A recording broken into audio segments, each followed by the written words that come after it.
The wedding of the decade was to be Victoria Kensington's crowning achievement. It was the day she would finally be able to erase her son's mistake from the pages of history. From start to finish, every detail was meticulously planned down to the minute. This included the particularly cruel act of inviting her son's distraught ex-girlfriend, all in the name of showing off his newfound prosperity and success. Victoria wanted a witness to her victory. Instead, she invited her own destruction. When the doors to the chapel swung open, the ex didn't enter crying. She did not come alone. She came with two little boys, wearing the groom's face and carrying a secret that would turn the champagne to poison and silence the room. This is the story of how a mother's arrogance led to the loss of everything she possessed. The envelope was constructed from exceptionally heavy, cream-colored cardboard, the kind of paper whose cost would exceed the weekly food budget of an average citizen. Resting on Elad Hart's modest kitchen counter, it resembled a silent, slumbering landmine. With elaborate gold leaf lettering, the document presented a display of ostentatious ornamentation, unveiling the names that filled her with revulsion. Lucas Kensington and Sophia Vanmer. Elad held her gaze, watching him. Her coffee cooled slowly in her hands. It was 4 years, yes, 4 whole years since that stormy night. Lucas, pale and dejected, had sat in their old apartment, his face a mask of misery, and broken the news to her that he simply couldn't continue. Their relationship didn't end because he no longer loved her. That much is certain. The decision to end the relationship had been driven by his mother's unrelenting pressure. Victoria Kensington, a woman known for her formidable presence, threatened to disinherit him if he refused to marry into a family of suitable status. "It's not your fault, Elodie." Lucas had stammered and avoided her gaze. "It's just that my world is different. Mother says we have to be realistic." Elad hadn't begged. She hadn't screamed. She just opened the door and instructed him to leave, nothing more. She maintained her dignity that night, even as her heart shattered into a million unrecognizable pieces. However, the real bombshell didn't drop until 3 weeks later, when the all-day nausea began. When the 2 pink lines appeared on the pregnancy test, she discovered that Lucas was already participating in a healing retreat in Europe orchestrated by Victoria, and that Elodie's phone number was sadly blocked from the Kensington property. Now, that's an invitation. Elad turned the card over. The note featured handwritten characters, jagged, slashing cursive. "I thought you should see what real happiness looks like. Come on. As a nod to old times, we've reserved a seat for you in the back row."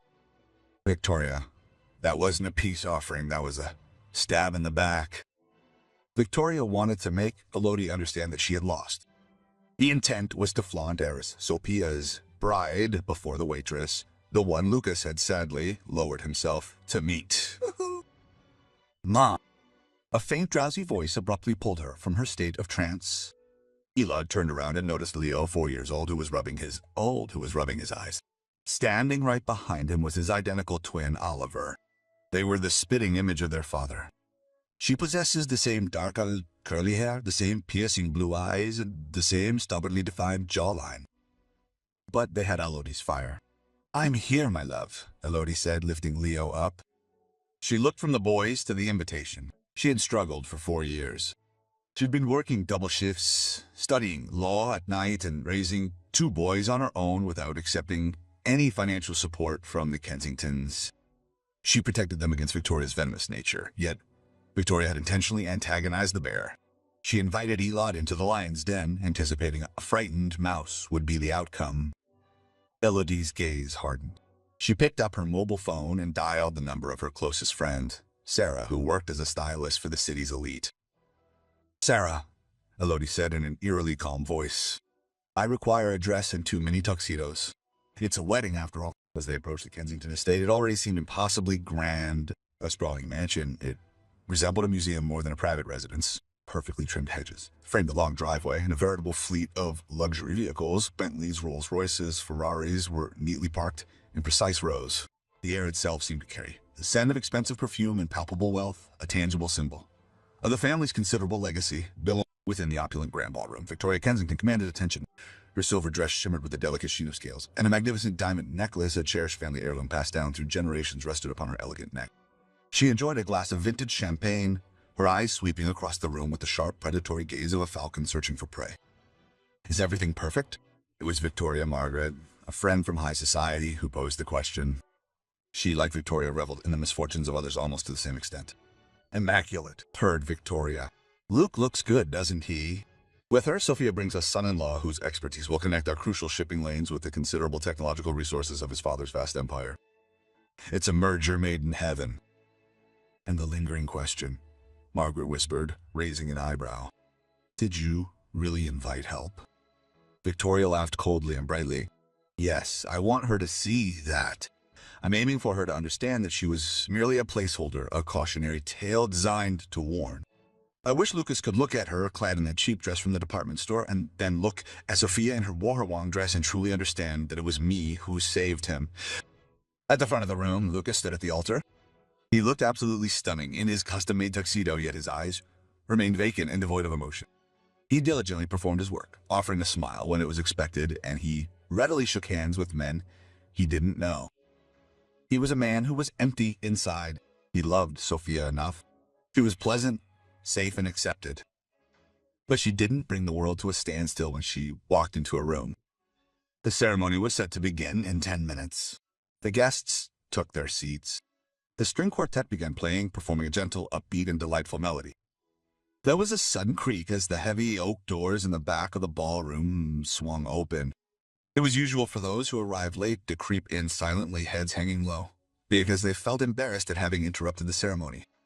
Yet, the figure positioned in the doorway refrained from sneaking inside.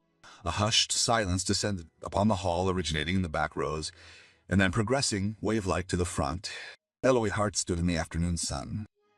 She was not wearing a cheap department store dress. She was wearing a stunning floor-length gown in a rich midnight blue velvet. The dress elegantly hugged her curves and left her shoulders exposed. It was the color of a stormy sky. Her hair was elegantly styled in a high chignon, a sleek and sophisticated updo that showcased her diamond earrings, catching the light beautifully. She appeared regal, dangerous, and breathtakingly beautiful. Yet it wasn't the dress itself that caused such a stir. In her left hand, a small boy in a perfectly tailored black tuxedo clasped her hand tightly. Her right hand held his identical image. With a confidence that seemed quite out of step with their young ages, Leo and Oliver walked along. They explored the room with their large, curious eyes that possessed a color both fearsome and undeniably distinct. Blue. Victoria had her champagne glass filed. On the marble floor, it shattered and the sound echoed startlingly precisely, like a gunshot within the otherwise silent space. The scattered shards shimmered in the puddle of expensive liquid, but nobody paid attention to what was happening below. All eyes were on the woman walking down the aisle, not as a bride, but as a conqueror. Lucas heard the glass shatter and looked up from the altar, his breath catching in his throat. His face went pale so quickly that it looked as though he might lose consciousness entirely. He saw Elodie, looking more stunning than ever before. And then he saw them, the boys. They bore his nose, they bore his chin, they possessed that characteristic discerning gaze. "Oh my God," whispered the best man, who had actually been Lucas' roommate back in college. "Lucas, is that it?" Elodie didn't stop. She paid no attention to the guests who were whispering quietly behind their hands. She proceeded directly towards the section Victoria had condescendingly allocated to her, the rear row. But she didn't sit there. She came to a halt midway down the aisle, precisely in the spot where the families were seated. She looked Victoria straight in the eye. As a fish is taken from the water, so Victoria's mouth opened and closed, its movement jerky and rapid. Her carefully constructed reality was beginning to crumble. She had invited a ghost to haunt her son, but the ghost had brought the future with it. In a voice both clear and melodic, Elodie stated, "You invited me, Victoria," her words resonating through the quiet hall. "I thought it would be rude not to introduce your grandchildren." The word grandson hung heavy and suffocating in the air. Sophia, the bride, stepped out of the next room where she had been waiting for her entrance. She saw the frozen groom. She saw the woman in blue. She saw the twins. "Lucas," Sophia's voice trembled. "Lucas, who are they?" Lucas couldn't speak. He stepped down from the altar and stumbled slightly. He passed his mother, who clutched her pearls as if they were a lifeline. He walked toward Elodie and the boys. He fell to his knees in front of Leo and Oliver. Leo bowed his head. "Mom, is this the bad man?" The innocence of the question was more devastating than any insult. Elodie looked down at the man she had once loved, the man who had let his mother throw her away like trash. "No, Leo," Elodie said quietly, but loud enough for the first 3 rows to hear. "He's not a bad man. He's just a man who didn't fight for us." Victoria snapped out of her shock. Her face twisted into a mask of fury. She marched over, her heels clicking aggressively on the stone floor. "How dare you?" Victoria hissed, though her voice trembled. "How dare you bring these hired actors into my house today? This is blackmail." "Security? Security?" Elod laughed. She reached into her purse and pulled out a folded piece of paper. It wasn't a weapon. It was a document. "I brought the DNA results, Victoria, and the birth certificates." "I knew you'd say that. You're so predictable." "I didn't come to stop the wedding," Elodie said, turning her gaze to the horrified bride, Sophia. "My coming was prompted by the fact that you sent an invitation to my house, just to make fun of me. The intention was to expose to me the experiences I had been missing. Consequently, I decided to retaliate. I wanted to show you what you missed." She pointed to the boys. "These are Leo and Oliver. They'll be 4 next week. Intelligent. They're kind. And they're Kensingtons. Until today, they didn't know you existed." Lucas took the papers with trembling hands. He looked at the birth dates. He did the math. It fit the separation perfectly. "You knew it?" Lucas looked up at his mother. Realization dawned on him. A dark and terrible storm. "Mother, you were watching her. You told me she moved away. You told me she found someone else right away." Hatred, Victoria screamed desperately to regain control. "She's a gold digger, Lucas. She's waited until today to lure you into a trap." "I don't want your money, Victoria," Elodie interrupted her in an icy voice. "I earn my own. I have my own company now. I drove here in my own car. I'm here to show you that you didn't break me. You built me up." The murmuring in the crowd turned into a murmur. Cell phones were pulled out. People were filming. That once-in-a-lifetime wedding quickly became the most scandalous event of the decade. Sophia, the bride, looked at Victoria, then at Lucas, who was still on his knees crying as he looked at his sons. Throwing her bouquet down, Sophia announced, in a voice that managed to cut through the prevailing noise, her firm belief that the wedding was sadly canceled. The drama, however, was far from over. For as Lucas gently extended his hand toward Oliver, the small child recoiled and quickly hid behind Elle's luxurious velvet dress. "I don't know you," Oliver responded, his voice small and uncertain.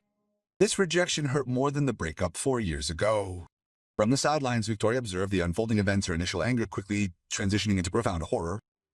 The attempted humiliation backfired. She realized it had, in fact, served only to expose the extent of her lies, not only to her son, but also to her entire social circle and her investors. And Elodie just smiled, a cold, satisfied smile. "All right then, guys," Elodie remarked, turning to face them. "We finished watching the show, so let's go and get some ice cream." "Wait," Lucas yelled, jumping up. "Elodie, please wait." Without a second thought, Lucas ran after her, leaving behind the ruins of what had been a perfect day, his mother and his bride. The crunch of his polished shoes on the gravel of the driveway was a stark counterpoint to the stunned silence of the valet drivers as he ran past them. The afternoon sun beat down relentlessly on his back, intensifying the chilling dread that was rapidly spreading in his gut. "Elodie," he yelled, his voice cracking. "Elodie, please stop." Just finished securing Leo and Oliver in their car seats, Elodie paused by the driver's door of her black SUV. Her hand rested lightly on the handle. She didn't seem frightened, only utterly exhausted, as if she'd just wrestled a particularly persistent telemarketer, and instead of dealing with the man who was the father of her 2 sons. She shifted slowly, preparing to face him. "Go back inside, Lucas. Your mother is probably having a stroke. She needs you. I don't care about her." Gasping, Lucas halted a few meters away. His gaze locked onto the tinted back windows of the vehicle as he strained to catch a fleeting glimpse of the young boys inside. "They're not irrelevant to me," he stated. "Do you really? Don't ask questions you already know the answers to." Elodie cut him off with a sharp, sharp voice. You saw them. You saw their eyes. You know that. Lucas ran his hand through his hair, ruining his perfect hairdo. 5 years, Elodie. 5 years. Why didn't you tell me anything? I would have stopped everything and left everything behind. I would have come to you. Elodie laughed, a dry, humorless laugh. She stepped back from the car, shortening the distance between them just enough to lower her voice so the children wouldn't hear her. You would have come, she mocked gently. Lucas, the night I learned the news, I made several attempts to contact you. I called the Ville, I called your cell phone, but I didn't get through. As a final effort, I even took the time to write and send a letter, a real handwritten letter. Lucas shook his head. Confusion. I didn't get a letter. I was in Paris. Mother said you'd changed your number. Your mother, Elodie said, spitting out the words like poison, answered my call on the estate's landline. She informed me that should I ever attempt to contact you again, she would pile on so much in legal fees that it would leave me destitute and without a home. She mentioned you had progressed in your life, adding that our affair had turned you off completely now. She sent my letter back unopened. On Lucas's copy, the words "return to sender" are noted in red ink. Lucas staggered back as if he'd been beaten. Memorable scenes of that Paris summer resurfaced. He remembered his mother hovering relentlessly, meticulously managing his phone, filtering his mail, and emphasizing the paramount importance of concentrating on his healing. In a whispered voice, Lucas revealed, she has taken my sons from me, his eyes revealing the terror he felt. She even attempted to steal them from me, Elodie stated, her eyes glittering with excitement. Just imagine the struggle of raising twins by yourself while also juggling the demands of a demanding law degree. Picture this, buying baby formula with the meager coins you can spare, only to see your ex-boyfriend on the television news. Attending galas on yachts while studying law. Lucas looked at her, finally seeing her truly for the first time. The velvet dress, her confidence, the car. You're a lawyer. I own Hardin Associates, LOD declared with grim satisfaction. I specialize in corporate fraud and family law. I rebuilt my life from the ashes, left behind by your mother. I don't need your money, Lucas, and I certainly don't need your pity. She was about to open the car door again. Wait. Lucas stepped forward, his hand outstretched, but he hesitated, unwilling. Lucas stepped forward. What happens now? You can't just show them to me and then leave. They're my sons. Carefully, Elodie opened the door and cast a quick glance over her shoulder. The sun's rays then struck the diamond in her earring, causing it to sparkle with an intense, almost warning-like flash. 4 years ago, you made a significant decision, one in which you allowed your mother to dictate the course of your future. She said you wanted a family tree, Lucas. You wanted an easy life. Well, now you have it. Marry Sophia. Merge your businesses. Be the good little Kensington heir. I can't marry her now, Lucas shouted. Elod, I still love her, she interrupted. Don't you dare say you still love me. You don't love me. You enjoy the idea of defying your mother, but you are simply too weak to actually bring it to fruition. Goodbye, Lucas. She got into the driver's seat. The engine started with a loud, deep rumble. As she drove off, swirling up a cloud of dust, Lucas stood alone in the driveway and watched the taillights disappear into the distance. He felt a lesson in his chest that no amount of money could fill. He turned and looked back at the mansion. From inside the house, wedding guests flowed onto the terrace, whispering and pointing intently. Lucas' sadness evaporated, replaced by a burning rage he had never felt before. He marched back to the venue. He was not heading to the altar. His destination was the battlefield. In the wedding suite, Victoria paced back and forth, frantically barking orders into her phone. Get the PR team on the phone. Tell them it was a prank. A disgruntled employee. I don't care what you have to say. Just get this story under the covers. She slammed the phone down as Lucas pushed open the door. The wood splintered near the lock. Victoria jumped up and clutched her chest. Lucas, thank God, listen. We can still save this. Sophia is upset, but her father is a pragmatist. In the event that we issue a statement denying paternity, then you should be silent, Lucas said. His voice was dangerously low. Victoria froze. "Excuse me," I said. "Shut up." Lucas entered the room. He looked at the woman who had controlled his every breath for 30 years. You knew she was pregnant." Victoria sat up and narrowed her eyes. "I protected you," he stated, his voice self-righteousness. "She was a waitress, Lucas. A nobody. She would have dragged you down into mediocrity. I did what was necessary to preserve the legacy of this family." He paused, watching Lucas's reaction. Lucas let out a manic, unsettling laugh. "You talking about legacy?" Lucas retorted. "You've just ensured that your grandchildren, the sole inheritors of this family's fortune, will grow up hating you. You returned her letter. You threatened her. You jeopardized their future with your actions." Victoria let out a piercing shriek. "I gave you the world," she cried, her voice shaking her heart. "You gave me a cage." Lucas spat, a gesture of pure contempt. He ripped the binary code from his laptop and hurled it to the floor. "The wedding is called off. The merger is a failure." He announced, the words clipped and decisive. "And mother, if you ever try to get too close to me or those boys, I swear I will burn this house to the ground." He turned and walked out, leaving Victoria Kensington alone in a room filled with unused, wilting flowers.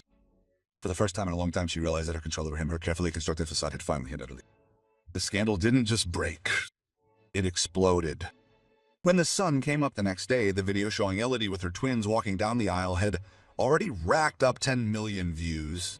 The hashtags "Nor the Worst Revenge" and "Kensington Twins" were trending worldwide.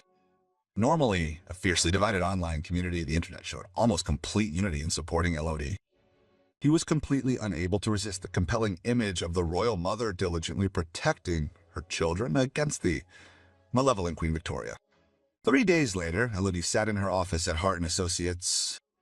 It was a corner office with floor-to-ceiling windows that looked out onto the city skyline. Although her desk was cluttered with files, her attention was entirely focused on the television screen mounted on the wall.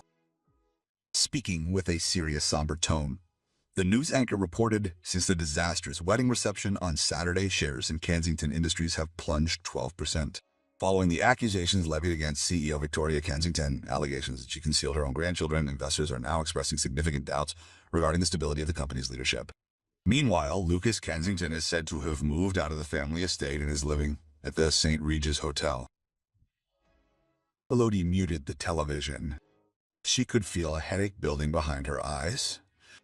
She hadn't done this for fame. She did it in order to put an end to the matter once and for all. But now, the monster that had woken her awoke. Her intercom buzzed. "Mart, you have a visitor. She doesn't have an appointment, but she says it's urgent." "I don't do press conferences," Sarah Elodie sighed. "It's not the press." Her assistant lowered her voice. "It's Sophia Vanmer." Elodie's pen paused in midair. "The bride." "Send her in," Elodie said, tensing her muscles. She expected a loud argument. She expected a slap in the face. She braced herself for a catfight. However, when the door swung open, Sophia bore absolutely no resemblance to the radiant bride we saw on Saturday. She sported a pair of oversized sunglasses, a trench coat, and a scarf wrapped around her head. She looked like a spy on the run. Sophia closed the door, leaned against it, and exhaled deeply. Then she removed her glasses, her eyes showing red and puffy. "I didn't come here with the intention of yelling at her," Sophia said quietly. Alad gestured to the chair across from her desk. "Then why are you here?" "She came to ask for an apology, my apology, for the fact that I had ruined your big day." "My own big day, however, consisted simply of a routine business transaction," Sophia stated, sinking into the chair. "I understood that Lucas didn't love me. Not genuinely, but I still considered him to be a decent person. I also considered his family to be honorable." She looked up at Elodie. "You saved me, Elodie." Elodie blinked in surprise. "I would have if I had married him and found out about the twins later. Or if I had had children with him and Victoria had tried to control them." Sophia shuddered. "I saw the way she looked at your boys, like they were her property, like they were cattle that needed to be branded." Sophia reached into her designer handbag and pulled out a USB stick. She slid it across the mahogany desk. "What is this?" questioned Elodie. "My father was incensed by this disgrace," Sophia explained. "He intended to ruin the Kensingtons, so he employed his private detectives to investigate Victoria's background.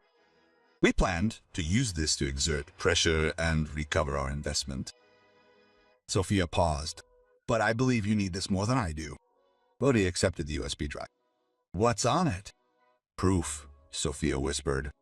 "Proof that Victoria Kensington not only concealed your letters, she corrupted a physician to falsify records.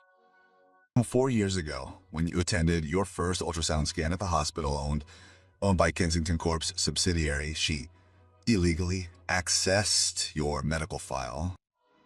She knew the gender of the babies before you did. She has stalked you for years, Elodie." A shiver ran down Elodie's back. The idea that Victoria had been observing her while Elodie struggled to pay her rent was repellent. "Why are you giving me this?" Elodie asked. "Since it isn't completed yet," Sophia cautioned. "I overheard my father having a discussion with his lawyers regarding the matter. Victoria plans to file for emergency custody. She'll allege that you possess a mental instability and that you staged the interruption of the wedding with the goal of inflicting emotional harm upon the children. She'll try to get Melody. She needs heirs to stabilize the stock price. With Lucas refusing to speak with her, she has no option but to disregard him and address the boys directly." Elo's hand clutched the flash drive. Her knuckles turned white. The feeling of sadness which she had previously experienced dissipated entirely, making way for the sharp, cold instinct that a wolf possesses when protecting its offspring. Elodie remarked, her voice lowered by an octave. "Why not let her give it a go? I understand the law better than you, and this time I am far from the frightened 20-year-old who was subjected to her harassment." "She will not be able to get away with it this time," Sophia said, getting to her feet and fastening her coat. "She has judges in her pocket. She has the media. She has billions. She has money." Elodie corrected herself, stood up, and extended her hand to Sophia. "But I have the truth, and thanks to you, I have the gun." When Sophia had gone, Elodie inserted the USB stick into her computer. She watched as the files appeared on the screen. Emails, bank transfers, surveillance logs, everything was there. At that moment, her phone rang. It was an unknown number. "Miss Hart," said a deep, soft voice. "This is Arthur Sterling speaking on behalf of Miss Victoria Kensington." Elodie smiled dangerously. She recognized that name, the most expensive shark in town. "Mr. Sterling," Elodie replied calmly, "I have been expecting your call." In a voice betraying both boredom and an air of superiority, the attorney declared that they were filing an emergency motion for the temporary custody of the two minor children, Leo and Oliver Hart, on behalf of their grandmother. "We are claiming parental alienation and emotional distress. It is expected that you return the children's passports no later than 5 p.m. today." "Today? I won't do that," Elodie said. "Then we'll meet you in court tomorrow morning. And Miss Hart, please remember to bring a toothbrush. Mr. Kensington intends to file a motion requesting her immediate detention on charges of molestation." "See you there, Arthur," Elodie replied. "And please tell Victoria to wear comfortable clothing. It's going to be a long day." She finished the call, then gazed at the photograph of Leo and Oliver situated on her desk. Their smiles were smeared with chocolate ice cream, a poignant image. Victoria Kensington, it was evident, was determined to fight, to create a dramatic courtroom showdown. Elodie, observing, cracked her knuckles. "Okay, Grandma," she muttered under her breath, "let's participate in this charade." The courtroom was bustling with activity. It was unmistakable. Victoria Kensington hadn't just assembled the state's most aggressive legal team, she had also meticulously planned the press coverage, ensuring the hearing's time was leaked to the news outlets beforehand. A spectacle was her objective. Her desire was that the world would witness her brave rescue of her poor, neglected grandchildren from the wicked clutches of a vengeful woman. Victoria sat at the plaintiff's table, looking the picture of elegant mourning. She donned a plain black suit, and in place of her pearls, she wore a simple gold chain around her neck. Using a delicate silk handkerchief, she gently dabbed at her dry eyes. By her side was her chief lawyer, Mr. Montgomery, a man whom lawyers knew less favorably for his capability of destroying families, a reputation that had preceded him. Elodie sat alone at the defense table. She didn't need a lawyer. She was one herself. Her outfit consisted of a smart purple blazer, a clear signal that she wasn't there for the morning. She was there to fight. "All rise!" the bailiff yelled. Judge Keller, a stern woman known for her lack of theatrics in the courtroom, entered. She looked out at the crowded gallery and frowned. This is family court, not a circus, not some form of outburst. And I'm clearing the courtroom. Mr. Montgomery, you have the floor. Montgomery stood up and buttoned his jacket. He walked toward the judge. His voice was laced with feigned concern. Your Honor, we are here today because a tragedy has occurred. Two innocent children, heirs to one of the country's most significant legacies, have been hidden away in poverty by a mother whose judgment is clouded by bitterness. Mrs. Hart has kept the existence of these children a secret from their father and grandmother for 4 years. She lives in a 2-bedroom rental apartment in a high-crime neighborhood. She works long hours. We have witness accounts indicating that she is placing the children with unlicensed neighbors. We request that Ms. Victoria Kensington be granted temporary custody immediately so that the boys can receive the safety, education, and medical care they deserve. He turned to Elodie with a sneer. These children are Kensingtons. They should not be punished for their mother's pride. Elodie didn't flinch. When it was her turn, she slowly stood up. Your Honor, Elodie said firmly. Mr. Montgomery speaks of legacies and inheritances. I speak of children. Leo and Oliver are happy, healthy, and loved. They do not know who the Kensingtons are. And to be honest, until 3 days ago, the Kensingtons did not care who they were. My client did not know she existed. Elodie put the question directly. I would like to introduce Exhibit A. She walked to the judge's bench, handing over a substantial stack of documents, printouts from Sophia's USB drive. These are invoices, Elodie explained, turning her attention to the audience. They're 4 years old and were paid for by a shell company belonging to Victoria Kensington. The invoices detail payments to Dr. Eris, my former gynecologist, for consulting fees. The dates on these invoices precisely match the dates of my prenatal care visits. Miss Kensington, therefore, knew I was pregnant. She knew I was expecting twins. Being aware of her own gender, she consciously chose to conceal this fact from her son, her objective being to compel his participation in the planned corporate acquisition. A murmur went around the courtroom. Victoria turned pale. She leaned forward and whispered something to Montgomery. That's made up, Montgomery shouted. Those are rumors. I have the bank details, Your Honor, Elodie said calmly. But should you need a witness to vouch for Mrs. Kensington's suitability as a guardian and provide a positive character reference, I would be happy to call the boy's father to the stand. The doors at the back of the courtroom opened. Lucas Kensington came in. He looked terrible. He hadn't shaved in 3 days. He wasn't wearing a suit. He was wearing jeans and a wrinkled shirt. He seemed like someone who'd walked directly through the fire itself. Victoria's eyes widened. She half stood up. Lucas, don't you dare sit down, Judge Keller snapped. Lucas stepped up to the stand. She spoke to Mr. Kensington. Did you know about her sons? No, Lucas said in a hoarse voice. I didn't. Would you say your mother is a suitable guardian for Leo and Oliver? The room fell silent. All that could be heard was the hum of the air conditioning. Lucas looked at Victoria.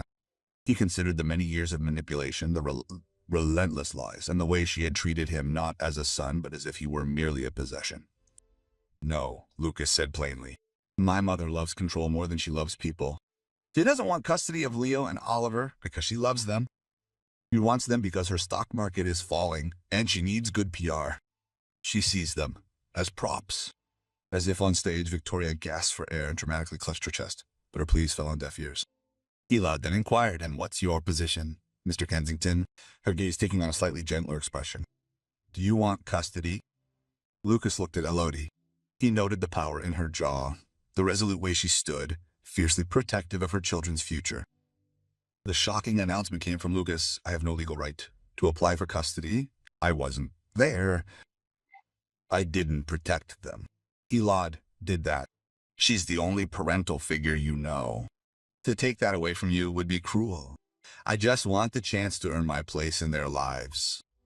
Not as Kensington, but simply as their father. Judge Keller nodded and made notes in her notebook. She looked over her glasses at Victoria. Miss Kensington, your request for emergency custody is denied. Furthermore, based on the evidence of breach of medical confidentiality, I am issuing a temporary restraining order. You are to stay away from Miss Hart and her children until a full investigation has been conducted. Victoria shrieked. This is outrageous, a complete and utter scandal. She was completely out of control. I'm Victoria Kensington. You can't do that to me. I just did it. Judge Keller banged her gavel. The trial is closed. But as Elad left the courthouse, she was exhausted. The flashing cameras outside blinded her, but a large hand appeared and shielded her eyes. It was Lucas. He led her through the crowd of reporters to her car. Thank you, she said stiffly, unlocking the door. Standing on the sidewalk, Lucas declared, I meant precisely what I said at that point. I don't want to take her away from you, but I want to meet her, Elodie. Please? Elodie stared at him. Within the hallowed halls of the courtroom, he had irrevocably jeopardized his future, all for her. He'd publicly humiliated his mother, shattering her dignity. He deliberately destroyed his own hard-earned legacy. Saturday, she finally declared, her voice steady. We'll meet in the park at 10 o'clock. There's no leeway. If you're late, don't bother showing up. I'll be there by 8 o'clock. Lucas promised, his voice full of resolve, but laced with a hidden uncertainty.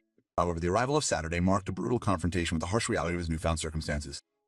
He had been left utterly destitute. Victoria had swiftly acted, freezing his trust funds, preventing him from accessing his business accounts, and even arranging for the repossession of his company car. For the first time in his 30 years, Lucas Kensington possessed only $400 in his pocket, lacking any credit cards or other means of financial support. To reach the park, he was forced to rely on public transportation, 3 buses. Unable to afford a taxi and unfamiliar with the subway system, he arrived at the park considerably before the agreed time, drenched in sweat, his shirt stained and rumpled from the journey. He clutched a cheap plastic bag containing 2 inexpensive toy trucks, a testament to his desperate circumstance. Elodie was already there, sitting calmly on a park bench, her eyes observing his arrival. She looked on while Leo and Oliver were engaged in chasing ducks by the pond. She saw Lucas coming toward her, disheveled, nervous, and not at all like a billionaire. She didn't smile, but she didn't frown either. She just pointed to the empty seat on the bench.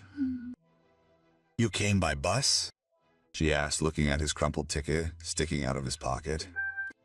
Yeah, Lucas laughed nervously. The engine's louder than a limousine's. Why didn't you drive over instead of whatever that is? My mother took the cars, Lucas confessed, his eyes dropping to his sneakers. She took everything, Elodie. The apartment, the cards, the access, all gone. I'm currently staying on my friend Dave's couch. Elodie stared at him. She had expected him to use his money to fight for the kids. She'd anticipated everybody to fight for custody. Why didn't you just apologize to her? Elad asked. She would have given it all back, because Lucas was watching the twins run around in circles. I choose poverty over their wealth. I want to look them in the eyes without shame, rather than be their manipulated pawn. I missed their first steps, Elodie. I missed their first words. I won't miss anything anymore. Mommy. Leo came running, holding a feather in his hand. When he saw Lucas, he stopped. He narrowed his eyes. Is that the man who was crying? Lucas winced. Hello, Leo. Yes, I'm the man who was crying.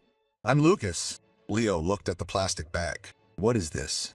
I brought this? Lucas awkwardly handed him the bag. Leo opened it. He pulled out the cheap plastic trucks. They weren't the expensive battery-operated ones that Victoria would have bought. They were simple toy push-along cars. Leo's face fell. Ollie, look, dump truck. Oliver hurried over, and within a matter of seconds, the 2 boys were playing in the mud, making engine noises, and clearly showing their complete acceptance of the gift. Lucas exhaled without realizing he had been holding his breath. Tears welled up in his eyes again. They like her. There are 4 of them, Lucas, Elodie said quietly. They completely ignore the price tags. That's something your mother never grasped, you see. She carefully reached inside her handbag and retrieved a sandwich wrapped tightly in aluminum foil. She then broke it cleanly in half and offered him one of the pieces. Eat, she ordered. You look like you haven't eaten since the wedding.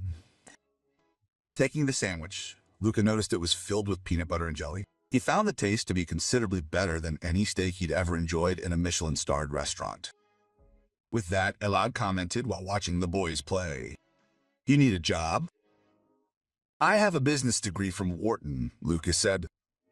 "However, it's quite likely that my mother has placed me on the blacklist of every significant company in this city." "Good," Elodie said. "Corporate life is making you miserable anyway. My firm needs a paralegal. The pay is abysmal. You know, the boss is incredibly demanding, and you have to get your own coffee." Lucas looked at her in utter amazement. "You would hire me? I need someone with expertise in corporate fraud to assist me in reviewing the documents Sophia provided me."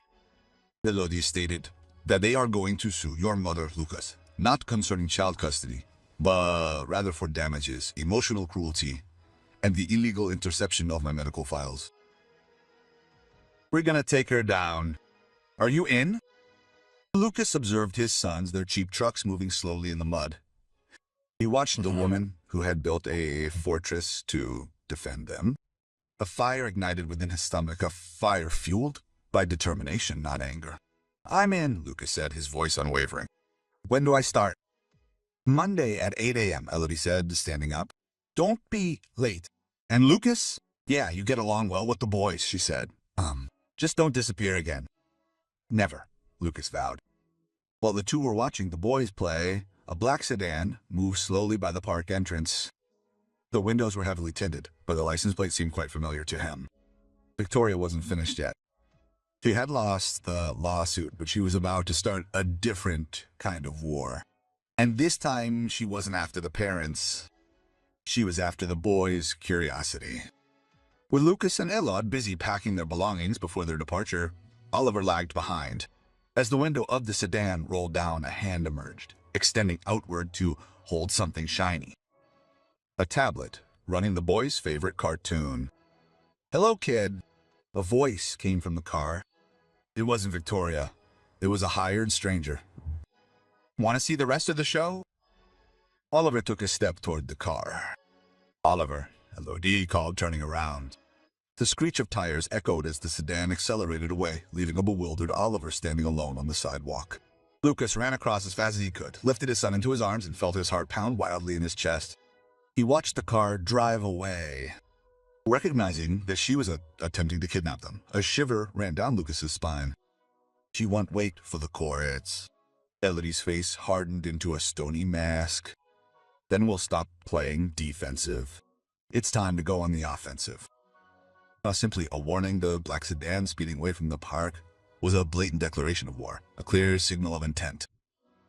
Victoria Kensington had crossed the invisible line that demarcates the difference between a manipulative matriarch and a criminal. She had her sights set on the children. For Elodie and Luca, the time for defensive maneuvers in court was over. They were unable to wait for the slow grinding wheels of the justice system to move, while Victoria acted in secret. They had to cut the snake's head off, and they had to do it now. It was the cramped and fluorescent-lit break room at Hart & Associates that served as their makeshift war room. There was a strong smell of stale coffee and microwave popcorn in the air, a stark contrast to the mahogany-paneled conference rooms Lucas was accustomed to. He sat there at that shaky plastic table dressed simply in a t-shirt and jeans, yet Lucas appeared more vibrant and impressive than ever before, even in his perfectly tailored three-piece suit. He became immersed in a maze of financial documents, scanning the digital ledgers with the keen eye of a predator searching for prey. Elodie paced the small room with her arms crossed. The adrenaline from the incident in the park was still coursing through her veins.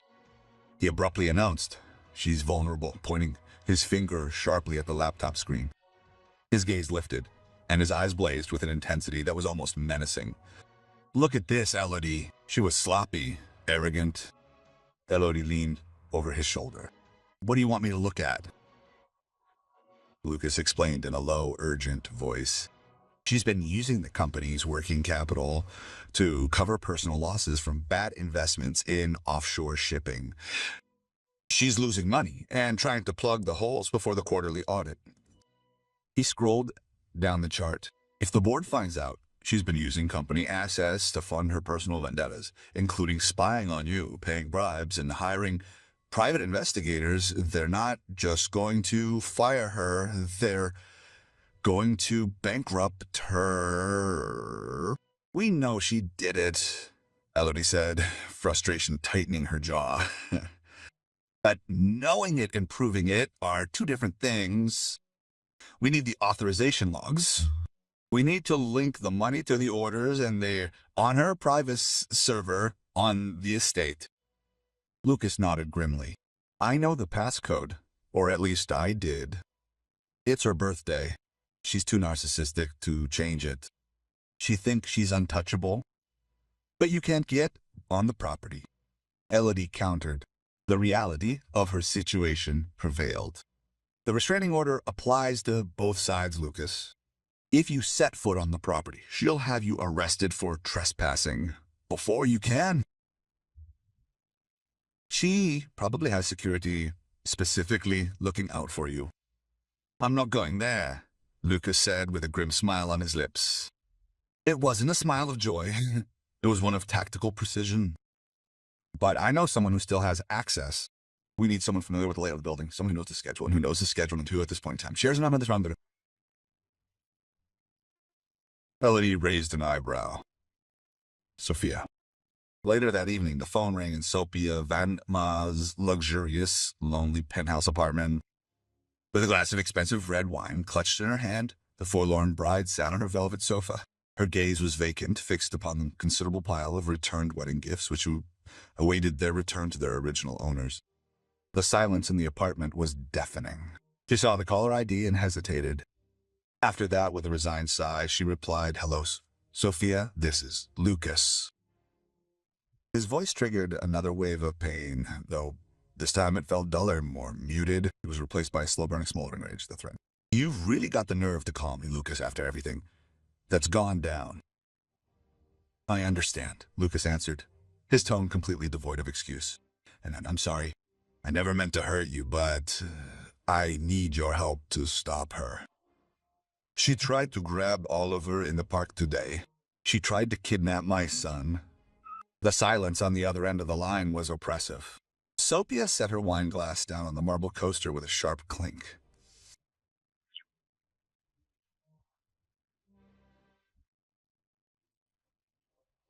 Do those kids happen to be your target? Sophia asked, voice shaking. Sophia, we must obtain the server logs from her office to conclusively demonstrate the embezzlement of funds. If we fail to intervene, she will take the money with her. Sophia, you know she's going to do this. Sophia stood and walked to the window that overlooked the city lights. She thought of how Victoria had treated her, not like a daughter-in-law, but like a murderer. She thought of the cold, calculating look in Victoria's eyes when she spoke of the legacy. You still have your keycard to the estate, don't you? Lucas pressed gently. She hadn't yet withdrawn her statement. She still holds on to the hope that she can mend her relationship with your father and thereby save the merger. Sophia considered her own reflection in the glass. For the first time in weeks, she did not appear to be a victim. She looked like somebody who was ready and willing to stand up for themselves. I'm on my way, Sophia said. The fall was planned for the annual Kensington shareholders meeting. Considered the highlight of the social season, this black tie evening event took place in the grand ballroom that only 1 week earlier had hosted the exceptionally unfortunate wedding. The irony was intentional. To overwrite the lingering memory of the scandal, Victoria intended a powerful demonstration of her unshakable authority. The grand ballroom buzzed with the city's elite, industrial magnates, influential politicians, and nervous investors, each holding a champagne flute. Victoria Kensington stood on the elevated stage, bathed in a spotlight that made her gold dress shimmer like armor. She possessed an air of authority, seemingly unaffected by the chaos swirling around her family name. The rumors of family feuds are greatly exaggerated. Victoria lied into the microphone. Her voice was smooth as silk. She gave the crowd a practiced, beaming smile. My son is merely taking a break to focus on personal projects.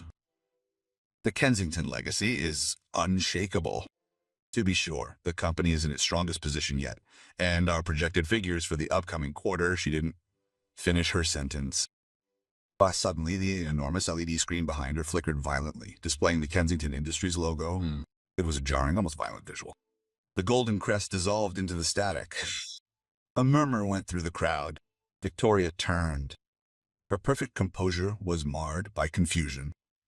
In place of the logo, a video began to play. We had grainy black and white footage captured by a surveillance camera, which was from 3 weeks previously. The scene depicted Victoria within the confines of her private office, her face a mask of furious rage as she hurled her accusations at the man in the suit who was cowering before her. The booming sound from the ballroom's shark speakers was exceptionally crystal clear. I don't care if it's illegal. Fake the reports. If the board finds out I used the pension fund to bribe the judge, we're ruined. Do it. The ballroom held its breath as one. It sounded as if the air was being sucked out of the room. Victoria froze, a horrified gasp. As she watched her own digital ghost, a ghostly manifestation of her actions, openly confess her crimes to the very people she had spent her life deceiving. Then the image changed. It was no longer a video. It was data. A spreadsheet, the damaging evidence discovered by Lucas and Elod and further confirmed by the logs Sophia had successfully extracted, completely filled the screen. Marked with red, the document showed millions of dollars had been illegally withdrawn from the company's various accounts. The money went towards payments for private investigators, bribes for court staff, and, of course, hush money. Standing frozen on stage, Victoria resembled a golden statue, a harbinger of inevitable doom. She searched the dark and silent crowd, looking for someone who would understand, but only found expressions of shock and unwavering judgment. Then she saw them. Standing quite at the back of the room, not far from the heavy oak doors, was a group of 3 who represented justice. Elodie was positioned in the center, her attire a sharp white suit that glimmered softly under the dim lighting. Alongside her, Lucas stood with his hand reassuringly placed on her back. Next to them stood Sophia Venerma, her eyes fixed on her tablet. With her finger hovering over the send button, she had just completed the distribution of the evidence to every news agency, regulatory body, and shareholder in the country. Ladies and gentlemen, from the back of the room, Lucas' voice rumbled powerfully. He didn't need a microphone. The authority in his voice carried to the roof. As a major shareholder in Kensington Industries, I request an immediate vote of confidence.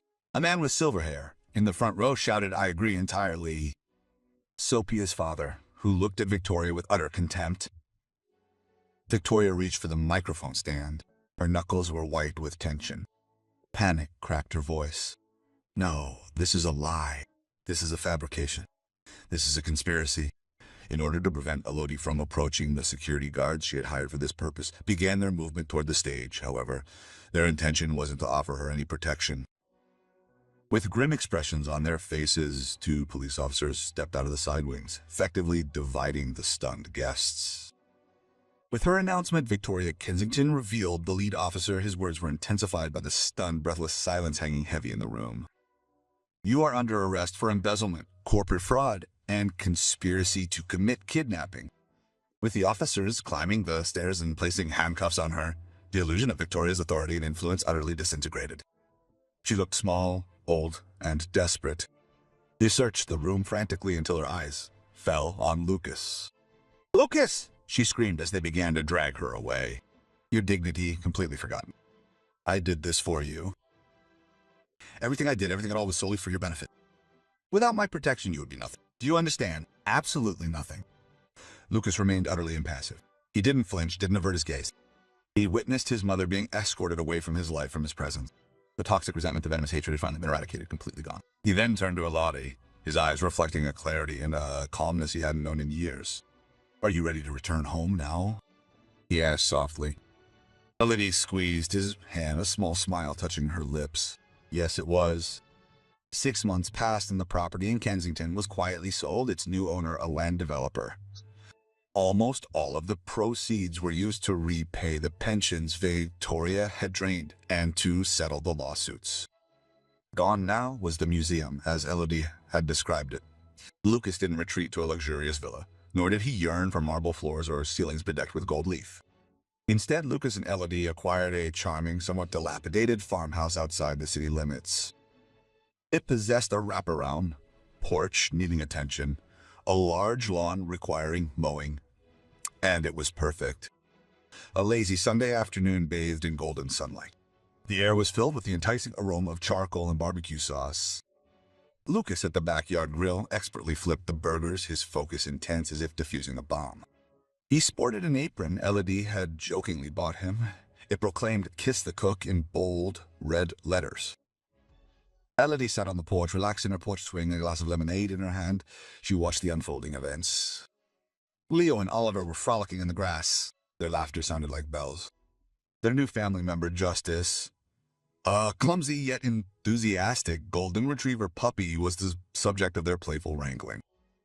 "Hey," Lucas shouted, wiping a stubborn smudge of soot from his brow with the back of his hand. "The burgers are done. Who's hungry?" "Me." Me. The twins sprang to their feet, leaving Justice to his own devices, and ran with joyful speed towards the picnic table. Elodie walked over to Lucas, wrapped her arms around his back, and rested her chin on his shoulder.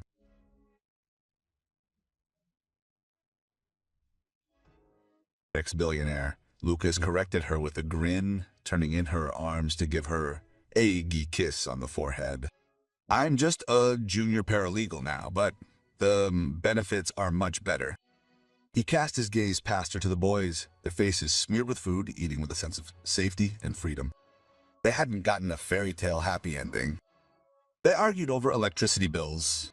They had sleepless nights when the boys had nightmares.